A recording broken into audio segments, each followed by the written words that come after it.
Okay, so this is meant to be a quick sort of Julia Child style demonstration of installing this. And by Julia Child style, I mean, I'll show you the process, but instead of waiting for something to cure or cutting away, we're going to do it in one take, and you can see the progressive stages here, just to avoid curing times, obviously. So this is to sort of address some of the misinformation that's been going around about this being super difficult, impossible, you're going to screw it up your first time, whatever. It's really, if you just set up carefully, you think about what you're doing, you pay attention, and you're vaguely competent, it's not that difficult, and it's not that time consuming if you're using the ZKit installation technique. And so I have some question about sort of what the competency or agenda, what have you, of somebody who says that this is, going to take you forever to do. But okay, so what you need, installation aid, which are these two things. This one typically is twice this length. It was defective. The other half is there, screened out in quality control. Ergo, nobody else sees it. A Z-kit, obviously. And the abrasive sandpaper of some form. This is about 400 grit, but we're not working the channel with this technique, so it doesn't need to be super fine. RTV, this is just Permatex, nothing special. I probably should have, but haven't actually done a study on which is absolutely the best, but this seems to work for me. Paper towel, just a little scrap of it, doesn't have to be terribly specific. A splinter here, piece of wood, tapered at one end, not too fancy, should be within the means of your average person. Ceramic file, not strictly necessary, but I use one, and I'll show you what I use it for in just a sec. And of course, knife, cutting surface. So, to start off, ceramic file, and I do this just to sort of clean up the surface of the window, get the oxide off. This way the RTV, slightly better adhesion. Not that difficult. Next, you're looking for the size of your Z-kit, which is correct for your window. Now let's explain this for a minute.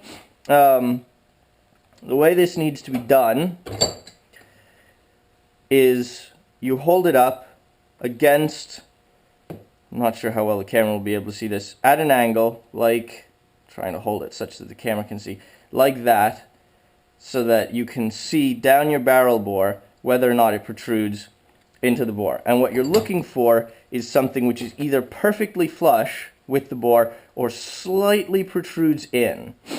The reason for this is because if it's not either of those, if it's up above from the inside, you're going to have a problem, because then you need to take the height of your R-hop down, and that's not what you want to have to do. So, next, you, just checking this. Okay, next, what you do is you want to measure twice and cut once. In this mark, I'm just using rubbed off brass on the ceramic file. You can mark it with anything, including a pencil. Have your R-hop, take it. Yes, I've probably done this too many times. Ergo, familiarity breeds contempt. And there you go. That should be about right. We're a little bit over. Just a smidgen. And this is more difficult in a window like this because it's angled at both ends. So we're going to come in here, keep the blade square, but angle it slightly. Just take a little bite. That was all I took off. Fraction of a millimeter there. How's that looking? Are we good? Are we good? We look pretty good. Okay. So now, what's the next trick? From here, you need to radius the edges. Not very difficult, but I'll show you how it's done. I'll show you how I do it. This is where the splinter comes in handy. So you take your paper, your rod. This is a little bit easier if you have a little more of a rod to it, and your splinter. And you use your splinter to hold this down. A couple strokes. We're too far from the edge.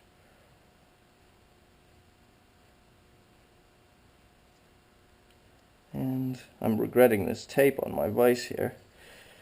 And then I apologize if the camera isn't capturing this very well. Thought I'd switch to the head camera because it has the advantages of looking where I'm looking, but I've discovered not as much as I would like it to. Anyway, so we've cleaned that up, radius that edge, flip it around, same thing, radius.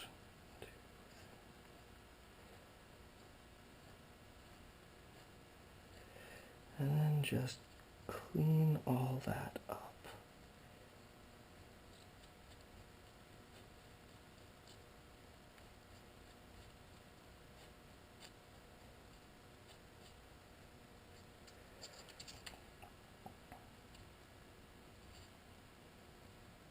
Clean up. We are good. Okay. So now that we have that, this is not mandatory, but nice to do. Little alcohol. Don't ask why it's in this jar or why it's so scuzzy, but little alcohol. No, it's not moonshine. Let me spill it on everything. There we go. And just clean it up. You know, you don't want abrasive in there or anything like that. Same thing with the barrel window.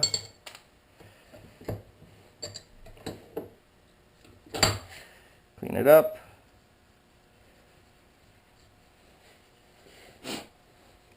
And that'll just take a minute to dry. Don't drink this, kids, you'll go blind. Oh, okay. Another piece of paper towel. Just dry it off because we don't want to make you wait on video. Okay. Next, RTV. I like to, rather than working it straight out of the top of the thing, just put a little dollop on there. That's way more than we're going to need, but doing that sort of keeps your RTV fresh, at least in my experience. Okay, and now just a smidgen of it on the tip of your finger, and we're trying not to get it in the bore, but we just want a little bit under there. Doesn't matter what you get on the outside of the barrel, that's all going to get scrubbed off in a bit, so don't sweat it. Same thing over here, a little bit in, no problem. And on the upside, this RTV is not terribly adhesive, so if you do get it in the bore, it's much easier than CA to clear out. So it's much more forgiving. So here we go. Our hop in.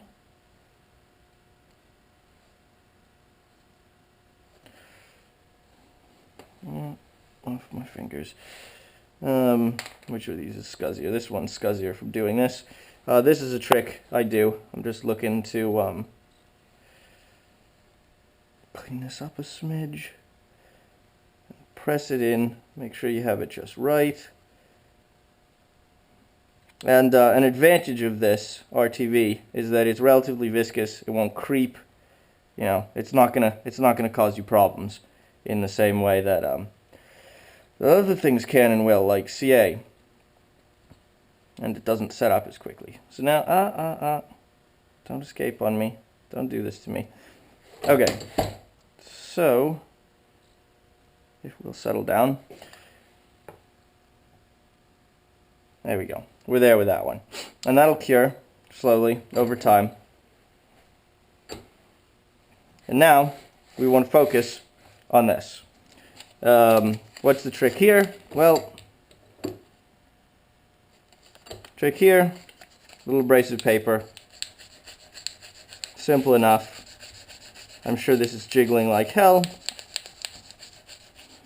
but this is a basic concept. Really not that difficult.